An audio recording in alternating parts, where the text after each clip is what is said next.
안녕하세요. 저는 남편과 시댁 가족들과 겪은 분노를 이야기하려고 글을 쓰게 되었습니다.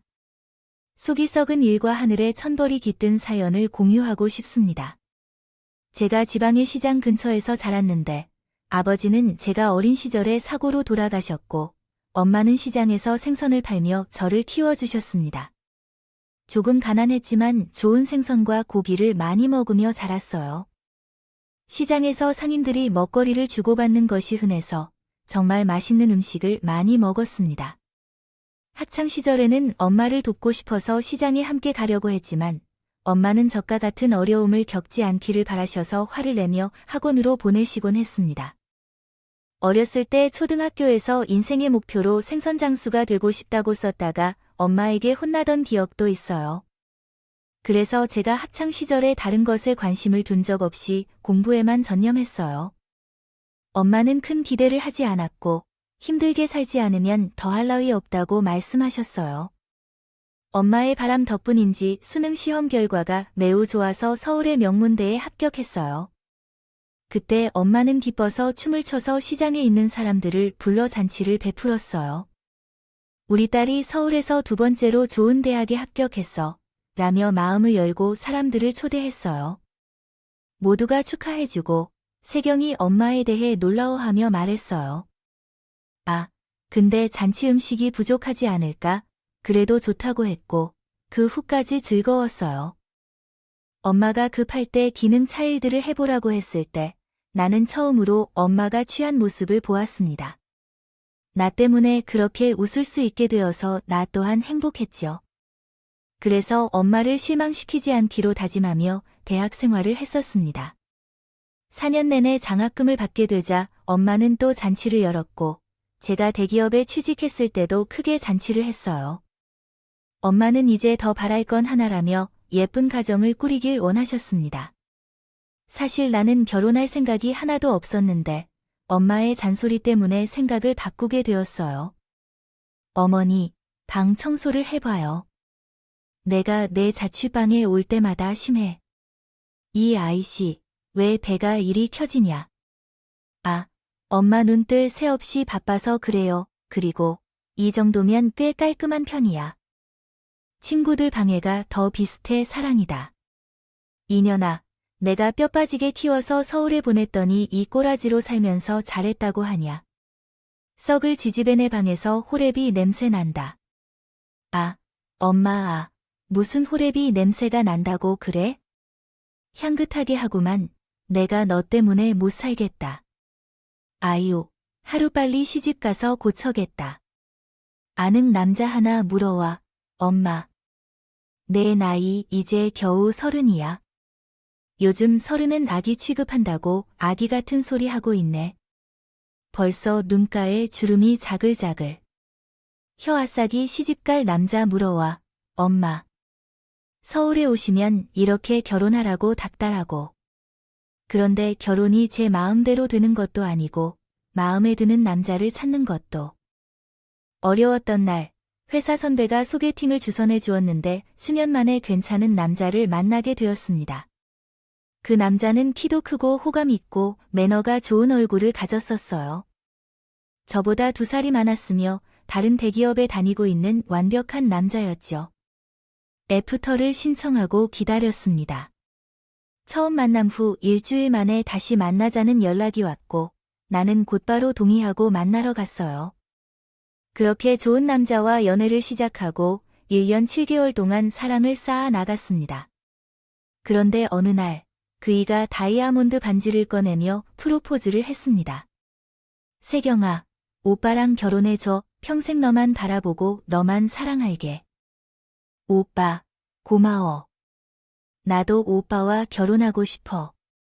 아, 만약 거절당하면 어떻게 될지 걱정돼서 고마워, 세경아.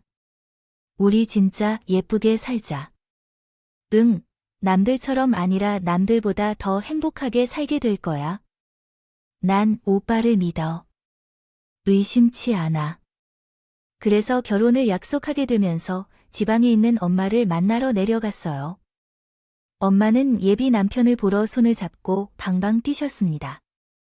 오, 멋진 사내가 내 사위가 되는 거예요.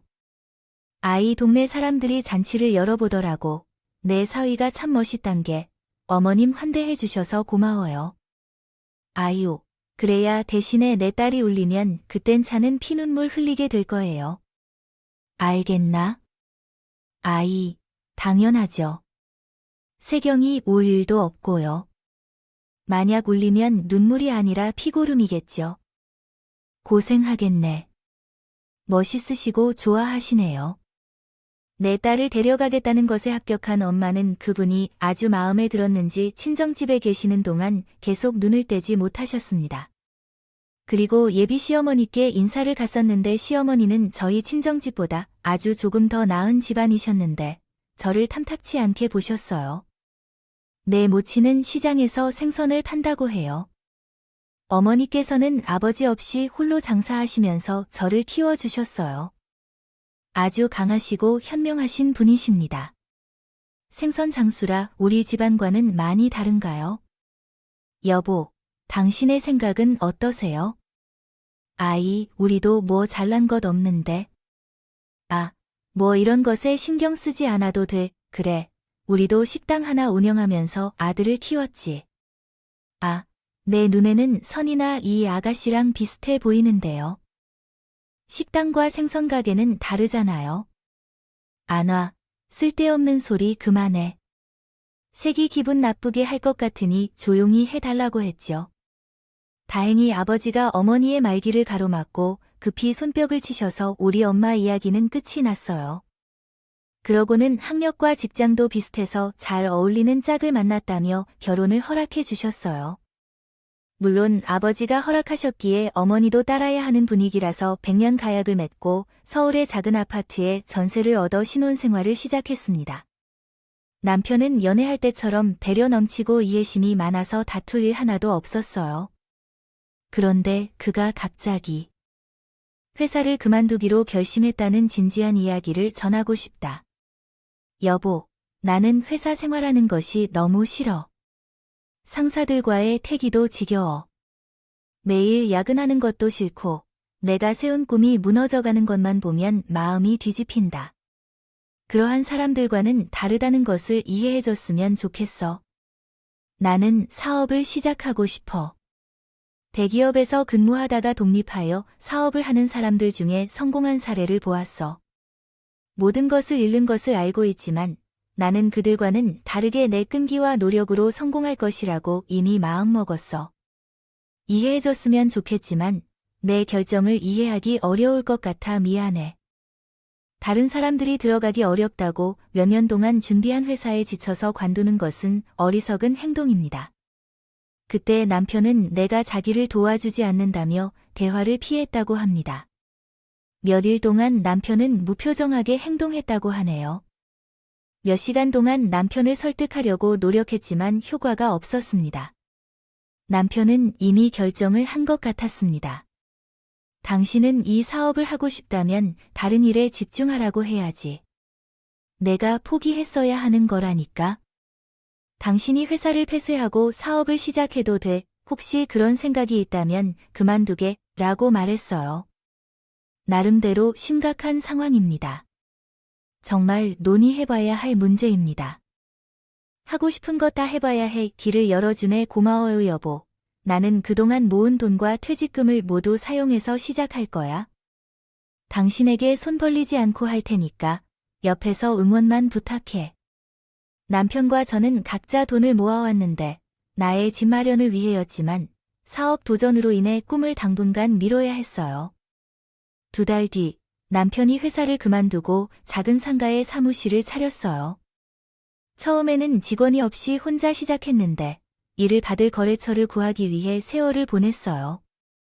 그러더니 한 달 만에 중소와 중견기업에서 일을 받으면서 매출을 냈어요. 그는 과분한 생활비를 내면서 미소를 띄었어요.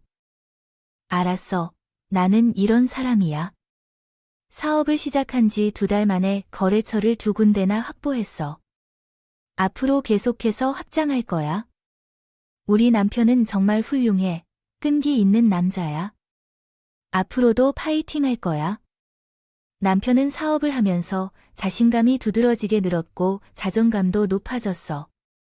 그 모습을 보면서 사업을 시작하도록 허락해줘서 잘한 것 같아.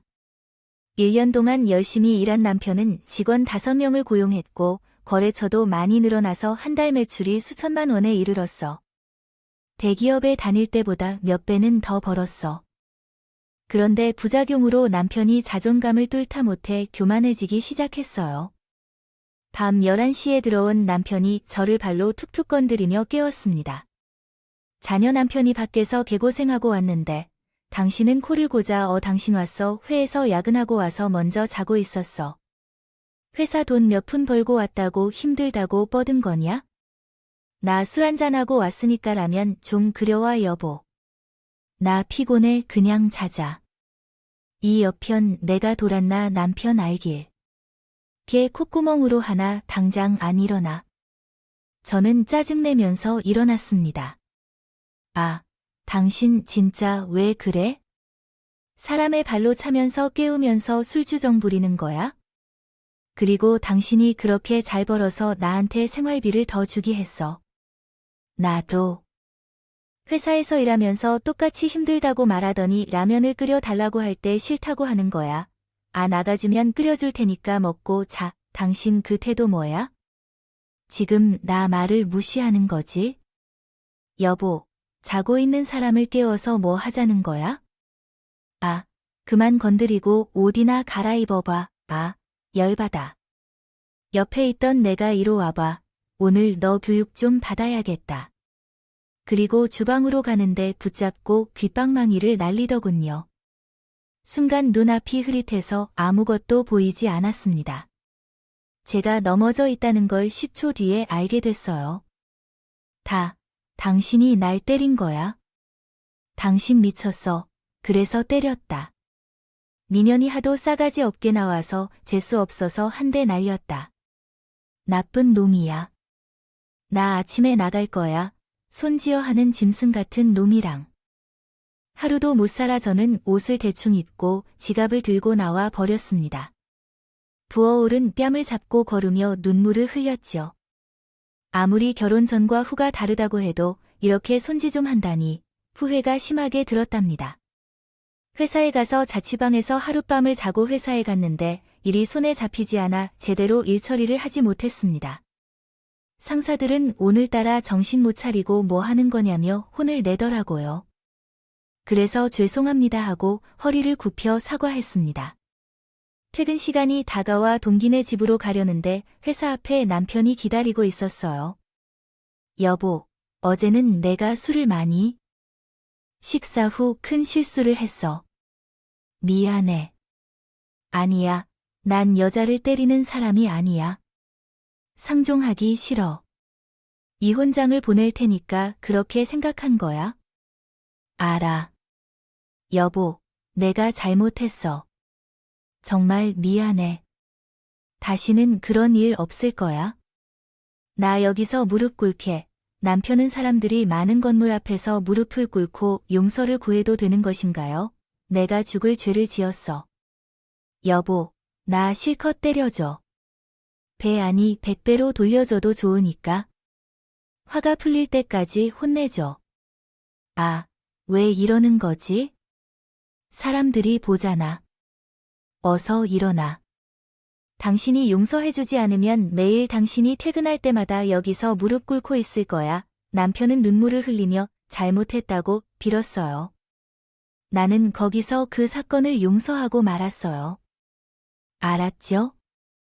일어나 대신 한 번 더 그런 짓을 하면 진짜 개박살 날 줄 알아. 이혼뿐만 아니라 당신의 인생도 확 찢어버릴 거라고. 그래, 알았어. 여보. 나는 앞으로 술도 끊고 당신에게 잘할 거야. 고마워. 여보, 그렇게 하루 만에 화해하고 집으로 돌아갔습니다. 이후 남편은 저에게 잘했어요. 술도 끊고 다시 가정적인 사람이 되었어 라고 말했어요. 그 위에 회사 역시 수직 상승하며 사무실을 이전했고 직원도 5명을 더 채용해서 10명이 됐어요. 모든 게 잘 되어 기분이 좋았는데 시부모님이 제게 대하는 태도가 현저히 달라졌어요. 시어머니는 원래 저를 탐탁치 않게 생각하셨는데 시아버지 역시 시어머니의 말을 따라서 협용하지 않았습니다. 동요하고 넌 씨의 미마이 웃니 내 아들 팬티를 왜 안 입는 거야? 그러게 말이야. 아이야. 새로운 생파 남편이랑 사는 게 너무 당연한 거 아니야? 아, 빳빳한 속옷과 겉옷을 입고 나가야 하는 일이 빳빳하게 퍼지는 법이야. 어머님, 아버님, 속옷을 다려 입어요? 저는 살면서 두 분께 처음 들어봤어요. 얘 좀 말라. 눈 크게 뜨고 말하네. 참말로 시키는 대로 하라. 내 아들이 퇴근하고 들어오면 어깨랑 다리도 주물러 쓰고 남편의 사업이 좀 잘 되니 시부모님은 저를 신녀 취급하더라고요. 그렇다고 해서 남편이 억만금을 버는 건 아니었어요. 그냥 시댁 식구들이 너무 유난스럽더대. 저는 앞에서는 알겠다고 대답하고 문답하다. 뒤에서는 속옷 탈의 짓은 절대 하지 않았다. 어떻게든 상하 관계를 나누고 기풍을 지키려고 노력했는데 절대로 넘어가지 않았어요. 남편과 저는 똑같이 가정일을 분담하면서 살아왔어요. 세월이 흘러 결혼 3년 차가 되자 시부모님께서는 왜 아직도 아이가 생기지 않는지 말이 씁쓸한 타박을 하셨습니다. 남편과 함께 병원에 가서 검사를 받았는데 그 결과 정자의 수가 부족해서 임신이 안 된다고 했어요. 그 사실을 분명하게 전달했지만 끝까지 제 잘못으로 탓을 했습니다. 아무리 정자수가 적다고 해도 밭이 좋으면 아이가 생길 수 있어요. 전처럼 처녀 시절에 몸을 굴려서 밭이 썩은 게 아니냐는 말씀에 대해 엄마, 왜 그러시죠? 그런 일은 전혀 없어요. 저는 임신하지 못하는 이유가 분명히 남편 때문이라고 생각해요. 그래서 말로 대답하네. 싸가지 없는 며느리는 어떻게 대처해야 할지 확실히 생각해 두었으면 좋겠어요. 그렇게 막말을 들으면 그냥 한 귀로 흘려 들어갔어요. 제가 멘탈이 강해서 그런지 시부모님의 망언에 상처받지 않고 무시하는 게 가능했죠. 또한 결혼한 지 3년이 지나니 남편이 점점 지겨워하는 것 같아 보였어요. 당신, 뱃살이 아이 더러워. 뱃살을 보고 말하는 정도 뱃살도 없는 여자가 어딨냐. 당신도 늙었네. 아가씨 때는 몸매도 좋고 예뻤는데. 요즘은 내가 늑다리 아줌마랑 사는 기분이 들어. 관리 좀 해. 나도 밖에 나가서 돈을 벌어 힘들게. 일하고 살았더니 생활비가 충분한 만큼 당신을 20대 몸 돌릴 수 있게 해주면서 회사를 그만두라고 해봐. 그러면 나를 지켜보라고 해. 당신은 어떻게 말 한마디조차 없이 A씨 지겹게 계속해서 말 조심해라. 내가 할 말이 많은데 참아본다. 그러던 어느 날 그이는 혼자 거실로 가더라. 제가 일한 후 집에 돌아오면 집안일을 하고 체력도 남겨 운동할 시간도 없어서 체력 관리를 못했었는데 그러다가 제 몸을 이러쿵저러쿵 하며 비난을 받았다. 그래서 남편과 종종 다툼이 있었고 시아버지 모시로에게 혼잣말을 듣는 일이 있었다. 그런데 얼마 지나지 않아 친정엄마가 뇌경색으로 쓰러지셨다. 엄마의 이웃 아줌마가 연락을 한 후 급하게 내려갔다. 병원에 갔더니 큰 병원에서 수술을 받아야 할 정도라고 해서 병원을 고르라고 했어요. 그래서 저는 서울에 있는 병원 중에서 뇌수술을 가장 잘한다는 곳으로 엄마를 모셔갔습니다. 엄마, 걱정 마세요. 이 병원 의사 선생님은 대한민국에서 최고로 뇌수술을 잘 한다고 하니까 무사히 나을 수 있을 거예요. 아유, 세경아. 예미가 취미 돼서 미안하다. 엄마는 나에게 가장 소중한 존재니까 사과 같은 거 하지 말고 수술 잘 받고 회복 잘 해야 해요. 아유, 우리 딸이 엄마를 위해서 서울 병원까지 데리고 왔네. 나중에 시장에서 잔치를 열어야겠다. 이런 딸이 자랑해야지. 그래, 엄마, 실컷 자랑해도 괜찮아요. 좋아요. 그래서 수술을 잘 받아 내가 수술실 앞에서 기다리고 있을 테니까 힘내라고. 우리 딸만 생각하고 버틸게. 아이, 근데 박서방은 바빠. 나는 그애 지금 회사에 있어. 일을 마치고 바로 온다고 했으니까 엄마가 수술하고 깨어났을 때 옆에 있을 거야. 나는 엄마에게 거짓말을 하고 수술실로 보내드렸어요. 남편은 몇 번이나 전화했지만 엄마의 뇌경색이 아무것도 아닌 것처럼 말했다고 해. 여보, 늙으면 원래 아픈 법이야. 그리고 효도는 셀프라는 말 몰라. 뇌경색은 대단한 병도 아니고 내 시간을 버리면서까지 거기 가고 싶지 않아. 당신, 진짜 이것밖에 안 되는구나. 그는 그랬어요. 이거밖에 안 된다고. 그러니까 전화 좀 그만하시죠. 저는 바빠서요. 제 얼굴에 손을 대서 이혼하겠다며. 말인데요. 어쨌든 지금은 남편에게 신경을 쓸 때가 아니라서 수술실 앞에서 발을 구르며 기다렸어요. 한참의 시간이 지난 후에 의사 선생님이 나오시고 성공적으로 수술을 완료하셨고 엄마가 곧 회복할 수 있다고 말씀하셨어요. 저는 기쁨의 눈물을 흘려 중환자실을 거쳐 일반 병실로 옮겨질 때까지 병원을 떠나지 않았어요. 회사에는 이미 연락을 해두었기 때문에 신경 쓸 일이 없었어요. 엄마가 깨어나실 때 아파하셨는데 몇 시간이 지난 후에 정상적인 생각을 한다. 세경아, 너도 이제 집에 가서 쉬어야 해. 아이고, 맞네. 우리 딸내미 말이 맞죠. 아이고, 우리 박서방은 일이 바빠왔다 한 거야. 맞아. 그이가 회사에 자리를 비우면 안 되는 상황이라 엄마 깨어나기 전에 갔어. 그래, 그럴 줄 알았다. 아유, 세경아, 너도 이제 집에 가서 쉬어. 의사 선생님이 2주 이번에도 집에 가도 된다고 했어. 아니야, 나 휴가 끌었어서 안 가도 돼. 엄마 태어나는 거 보고 갈 거야. 아니다. 당분간 우리 집에서 지내자. 한 달 정도 회복할 때까지 내가 옆에서 있을게. 아이를 돌봐줄게. 넌 그렇게 시간이 많냐? 아, 됐어. 이건 엄마 혼자서도 잘 회복할 수 있어. 안 돼, 그럼 내가 마음을 놓지 못할 것 같아. 그냥 내가 하자는 대로 해. 엄마는 제 고집에 반기를 들었고, 보름 뒤 퇴원하고 저희 집으로 모셔갔습니다. 박서방 엊그제 보고 또 보내. 아이, 장모님이 여긴 왜 여보?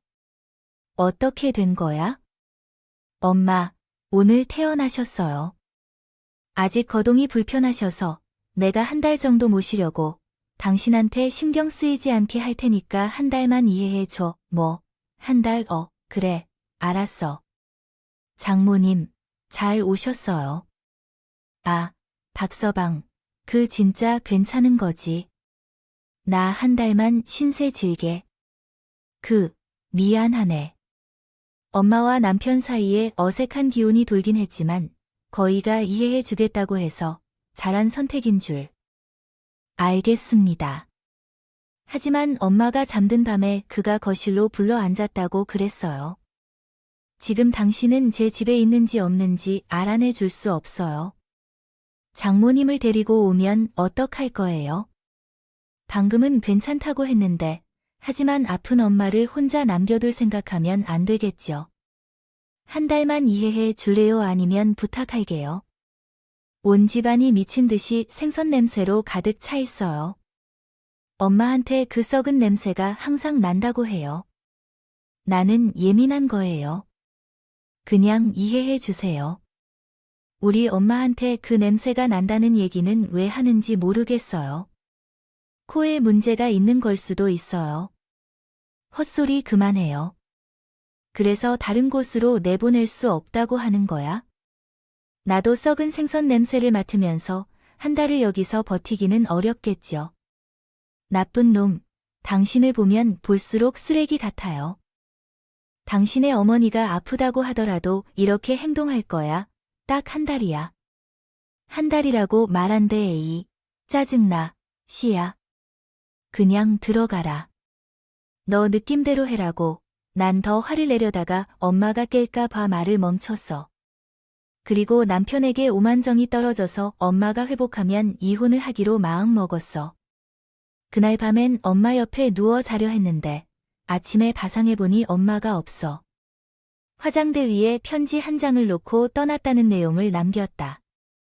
편지에는 자신 때문에 부부싸움을 원치 않는다고 하고 충분히 혼자 회복할 수 있으니 신경 쓰지 말라고 써 있었어. 나는 당장 남편을 깨워 화를 냈다. 이렇게 다시 작성할 수 있습니다. 냈습니다. 이게 다 남편 때문이니 당장 전화해서 사과하라고 했어요. 뭐, 사과를 하라고 당신 웃긴다. 내가 내 집에서 생선 썩은 냄새 맡기 싫다고 말한 게 죄야? 당신이야말로 나한테 사과해야 하는 거 아니야? 이기적으로 장모님을 데리고 온 거 사과해야 할 일 아니냐고. 내가 사전에 알리려고 했는데 당신이 받지 않고 엄마 혼자 움직이는 게 무리가 있어서 불편한 분을 모시고 온 거야? 그게 사과할 일이야. 난 시어머니가 그런 상황에 처했다면 1000번이고 10,000번이고 우리 집에 모셨을 거야. 아이고, 효녀났네, 효녀나서. 그만 짓거리고 밥이나 차려 일찍 회사 나가봐야 하니까. 밥 같은 소리 하네.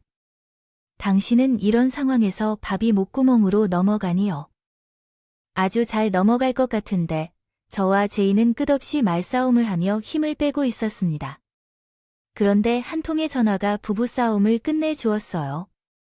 엄마가 타고 간 터미널에서 출발한 버스가 산 옆 도로를 달리다가 추락하는 큰 사고가 발생했다고 전화가 왔습니다. 사상자들이 10명 생겼는데 우리 엄마도 의식을 잃고 부상을 입었다고 했어요. 저는 서둘러 제 차를 타고 엄마가 입원한 병원으로 향했습니다. 그러나 응급실에는 엄마의 모습을 찾을 수 없었습니다.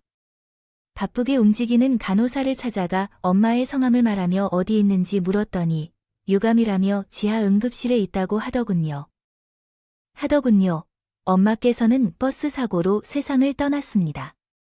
저는 마음 졸이며 영안실로 뛰어가 피곤해진 엄마의 얼굴을 바라봤어요. 정말 마음이 아프고 찢기는 고통을 그때 느꼈습니다. 마치 나라를 잃은 듯한 기분이거나 하늘이 무너지는 기분이었죠. 그 어떤 큰 슬픔과 비교가 안 될 만큼 슬렸습니다. 제 마음을 진정시킬 수 없자 가족들은 양팔을 붙들고 병원 복도로 데려가 의자에 앉혔어요. 그 후 장례식을 준비하라는 조언을 받았습니다. 결국 엄마를 잃고 남겨진 저는 장례 지도자를 불러 준비를 했고 남편과 가족들에게 소식을 전했습니다. 여보, 엄마가 돌아가셨어. 뭐, 돌아가셨어. 아, 버스 사고가 크게 났나 보네. 지금 와죠. 자버기가 너무 힘들어. 아이, 어떡하지? 나 지금 비행기 탔어. 제주도에 출장 가는 길이야. 오늘 큰 손이랑 계약하는 날이라 빨리 일 보고 갈게. 그 이는 돌아가신 장모 보지 우선이었다 봅니다. 그리고 시부모님은 명절을 앞두고 초상집에 가는 게 아니라며 장례식장에 오지 않겠다고 하셨습니다. 그때 다시금 깨달았죠. 제가 결혼한 남자와 식구들이 인간 이하라는 걸 말이죠. 사흘 동안 어떻게 버텼는지 아직도 기억이 나지 않아요. 울다 혼절하고 반복하다 보니 어느새 친정집에서 엄마의 유품을 정리하고 있더라고요. 친정에서 엄마의 향기를. 일주일 내내 옷과 이불을 끌어안으며 보냈고 그리고 힘들었지만 엄마를 하늘로 보내드렸습니다. 그 후 집에 돌아왔을 때 남편은 보이지 않았습니다. 제주도로 출장을 갔다고 했는데 아직 돌아오지 않은 것 같더라고요. 화가 나고 밉지만 당장은 누구와도 말을 하고 싶지 않아 전화조차 하지 않았습니다. 게다가 남편과 결단을 내리기로 했기 때문에 힘을 충전하기로 했습니다. 이튿날 남편이 집에 돌아왔는데 일 때문에 장례식에 못 갔다며 사과했어요. 아, 여보 미안하게 됐어. 아, 사업하는 사람들은 언제 어떤 일이 생길지 모르는 거 알지. 아, 큰 손한테 연락이 와서 출장 간 거야. 알겠어요. 장례식 시간 잘 지켰지만 가셨을 거예요. 배고파, 여보. 밥 좀 해줄래? 장례식 생각을 하다 보니 머리가 고파지네. 그거 좀 해줄래? 뭔가 이상해. 당신 지금 나 놀리는 거야? 우리 엄마가 돌아가셨는데 신기한 일이야. 머리가 고파져서 그런 거야? 아이고, 여자가 또 왜 그러지? 시비 거는 거 같아. 눈을 번쩍 뜨고 봐봐. 됐어. 나가서 혼자 먹으러 갈 테니까 마음대로 하세요. 이젠 미운 전까지 다 떨어졌어. 나가라고 했어. 그래서 이혼을 결정하고 그 사람에게 연락했어요. 집에 들어와서 이야기 좀 하자니까 또 바쁘다고 피했어요. 그래서 결정을 내리기로 했어요. 남편의 회사로 앞으로. 찾아갔던 남편이 오후 6시가 넘어 회사 앞으로 나올 때까지 전화를 해봤자 받지 않을 테니 구석진 곳에 앉아 기다리고 있었습니다. 그랬는데 그 일을 기다리고 있던 여자에게 달려가 안아주더라고요. 그 여자는 만삭의 여자였는데 남자는 그녀를 껴안고 스킨십을 하고 있었습니다. 저는 당황해서 두근거리는 가슴을 참아내고 있었습니다. 두 사람을 따라가다 보니 시댁으로 들어가더군요. 제가 일어나야 할 상황이 벌어지고 있음을 확신하고 시댁 현관문을 두드렸습니다. 이윽고 시어머니가 문을 열어주더군요. 너 여긴 왜 왔어? 다 알고 와서? 그 인간이랑 임산부가 여기 들어가는 거 다 봤어. 라고 하더니 아유, 그럼 잘 됐네. 대화하기 쉬워질 거야. 들어와라. 하며 집 안으로 들어가더니 시아버지가 있었습니다. 한박 웃음을 지으며 상간녀의 손을 잡고 웃었다.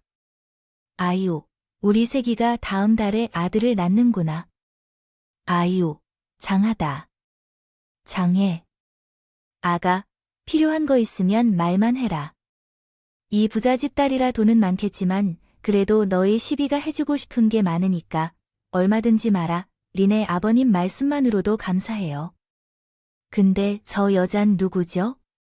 모두 저에게 시선을 집중했습니다. 시아버지는 제 시선을 피하셨습니다. 보더니 피디 웃었습니다. 곰탱이가 이제야 알았나. 보내, 당신 바람나서 애까지 가지게 된 거야. 보다시피 뭐, 어쨌든 너랑 나랑은 한참 전부터 사이가 안 좋았잖아. 각자 알아서 살자. 이혼해줘. 이 놈 봐라. 아주 뻔뻔하게. 그지 없네. 난 당신이랑 이혼 안 해. 불륜남의 신분으로 애 아빠가 돼봐. 전년도 천년으로 살게 해줄 거야. 아버님 어머님도 더러운 짓에 가담한 걸 벌받게 해주겠어요. 그러자 시어머니가 제 따귀를 날리더군요. 그래서 똑같이 따귀를 날려줬습니다. 아니 인연이 가지만 없는 게 아니라 컵대가리도 없네. 감히 애미한테 손을 대 제 시어머니가 맞긴 하세요? 그럼 저런 년은 닿지 마셨어야. 아주 기가 막히고 코가 막히네요. 나 하나 속이고 온 식구가 새며느리랑 짝짝꿍하면서 잘 놀고 있었네요. 난 이혼 못합니다. 아직은 때가 아니거든요. 이거 아주 철거머리네야. 너 자신에게 자존심이라도 없냐? 남편을 잃고 이혼 후 나가리가 되었는데도 부부관계를 유지하고 싶니? 너희 어머니가 돌아가셨는데 우리가 가지 않으면 정신이 나가 버릴 거야. 내가 내면 당장 이혼 도장을 찍을 것이야. 정말이야. 실컷 울려 퍼진 건데. 그런데 쉽게 떨어지지 않을 거야. 다들 준비하고 천벌 받을 각오를 하세요. 그런데 나는 그렇게 소리 지르고 등을 돌렸는데 식구들의 비웃는 소리가 들렸어. 상대녀로 깔깔대며 조롱하는 걸 들었어. 그 아줌마가 웃기네. 우리 여자가 거들떠보지도 않는데 이혼 안 하겠다니. 오빠, 전연이 어떻게 나올지 궁금하다. 한편으로는 막장 드라마를 보는 것 같아서 재밌어. 아참, 우리 자기가 재밌다면 기다려보자. 무슨 카드를 꺼낼지 모르겠지만 모든 게 안 될 거야. 요새엔 간통도 죄가 되지 않고 뭐 소송으로 가봤자 몇부터 와른 거야. 1,000,000원을 빼고 이렇게 말했습니다. 그 비아냥을 다 듣고 저는 집으로 향했습니다. 그리고 모든 짐을 싸서 오피스텔로 이사했어요. 한 서린 여자가 얼마나 무서울지를 제대로 보여주기로 결심했으니까 말이에요. 여러 가지 생각을 해봤는데 혼자서 할 수 있는 게 없는 것 같아 사람을 찾아갔습니다. 뭐든지 다 들어준다는 심부름 센터에 무작정 찾아갔어요. 저기, 사장님, 뭐든지 다 들어주시나요? 아이 아줌마가 무서워. 왜 그래요? 아, 제가 이 바닥에서 못하는 건 사람 해치는 거 안 해요. 다른 건 다 해드릴 수 있죠. 아, 뭘 도와드리면 돼요? 시댁 식구들한테 복수해야 해. 전달해 주신 내용을 다시 작성해 보겠습니다. 심부름 센터의 사장님께 말씀하자마자 귀 기울여 주시더니 식구들의 사연을 물었습니다. 아이, 그럼 뭐, 시아버지는 양반의 약점이 뭡니까?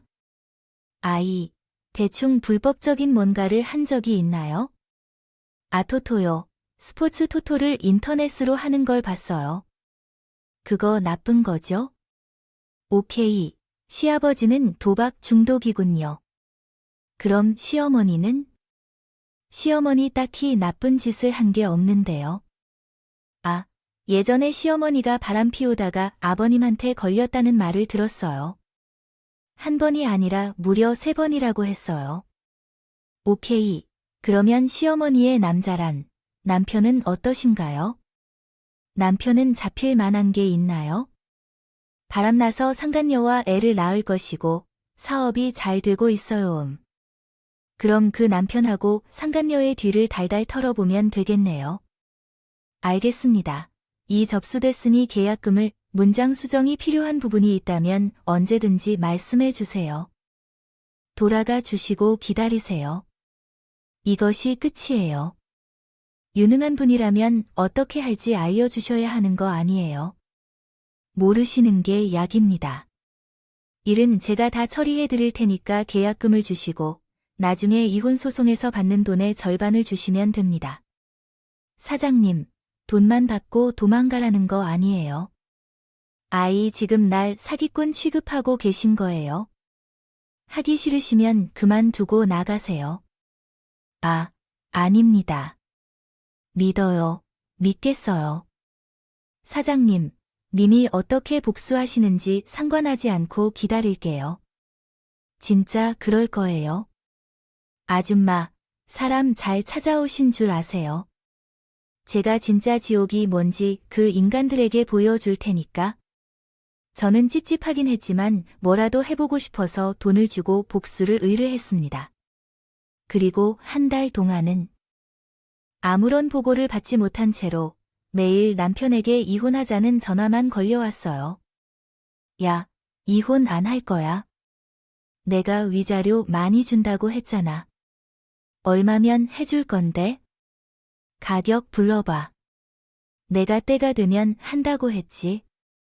이 불륜자식아, 내 놈한테 벌 주고 끝내겠다고 몇 번을 말해. 년 진짜 징그럽다. 아우, 징그러. 그래네, 꼴리는 대로 해랄까. 호적은 종이 쪼아리니 내 마음 내킬 때 연락해라.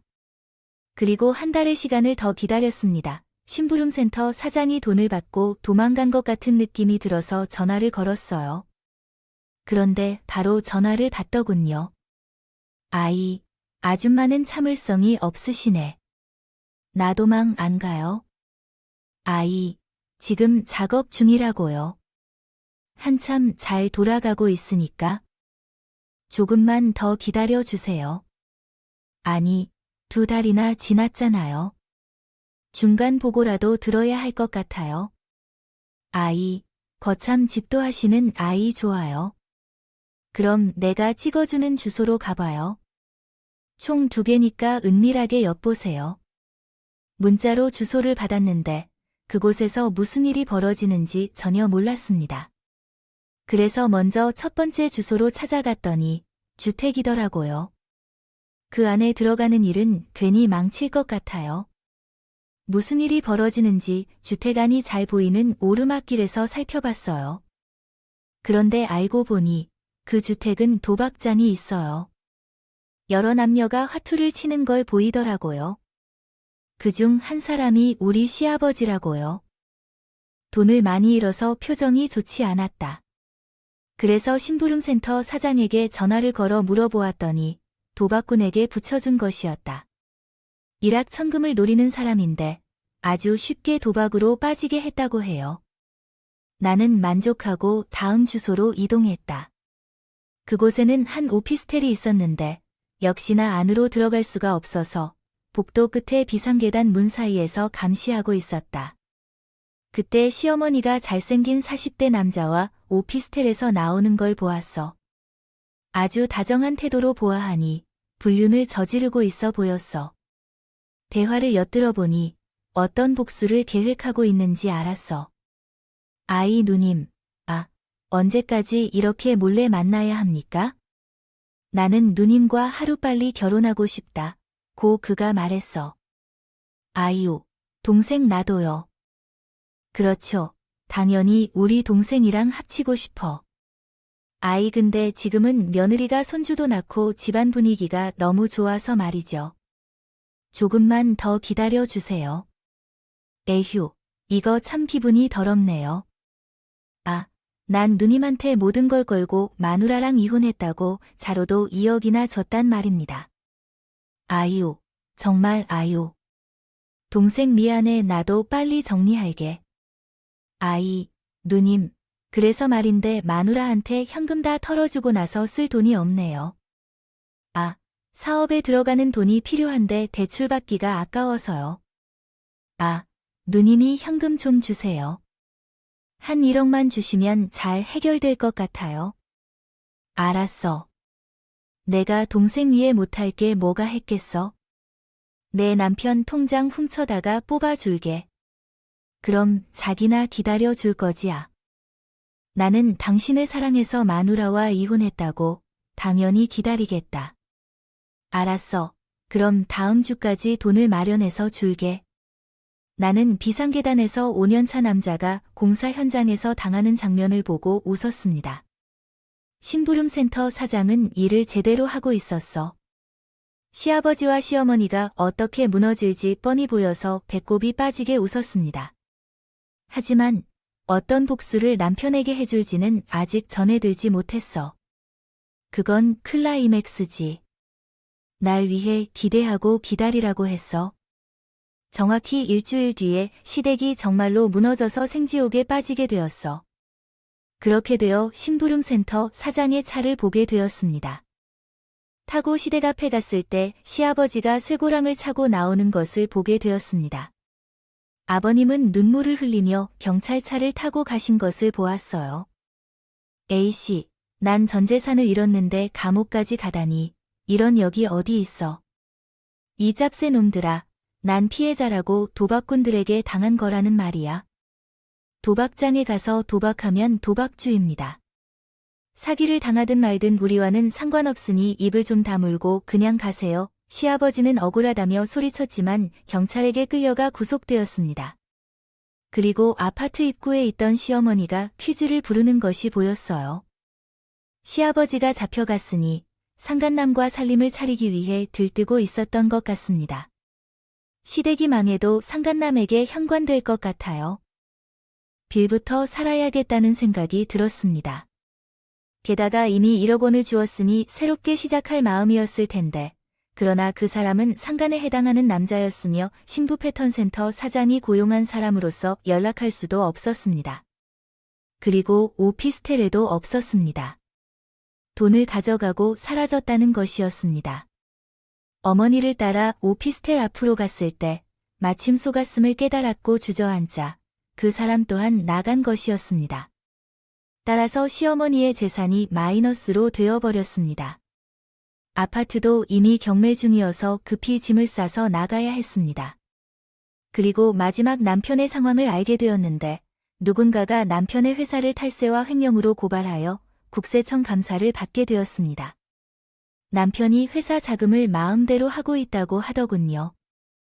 흥청망청하고 있던 참을성도 다 떨어져서 벌금과 파산 처리를 받게 되었습니다. 회사는 망하고 저희 아들과 함께 작은 집으로 이사를 가야 했죠. 하지만 상당히 어려운 상황이었어요.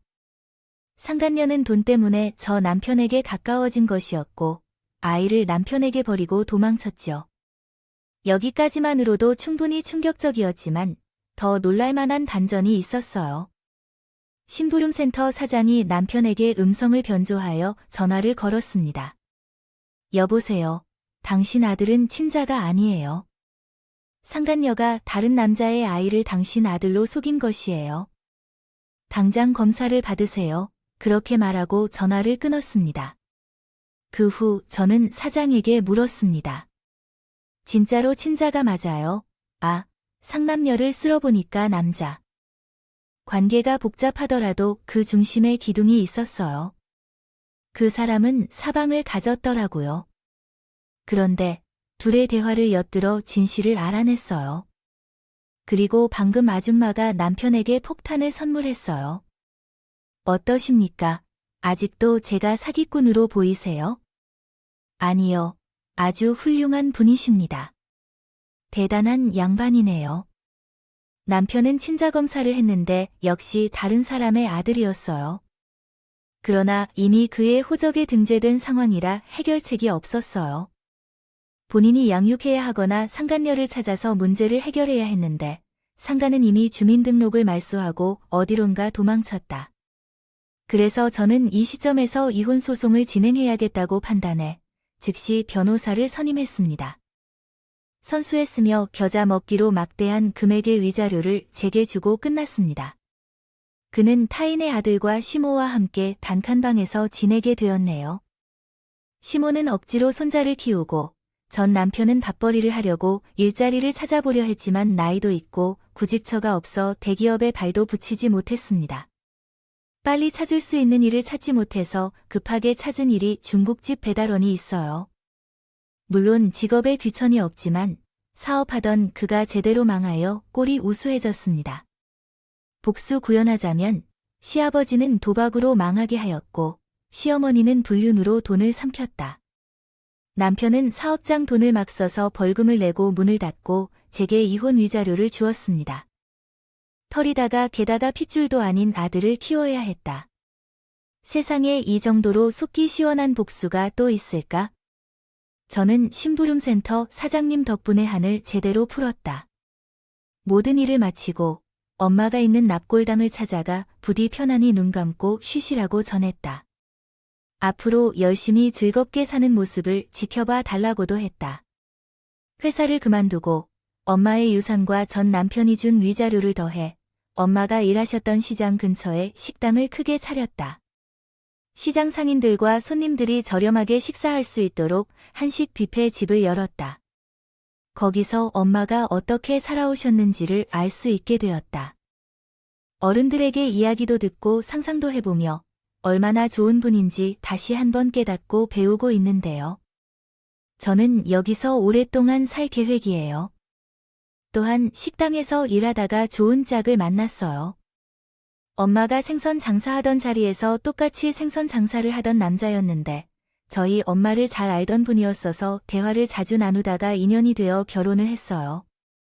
그리고 라의 아들과 딸까지 잘 키우고 있습니다. 이런 이야기를 써보니 후련하네요. 하늘에서 엄마가 흐뭇하게 지켜보시리라 믿으며 여기까지 이야기를 마치겠습니다. 감사합니다.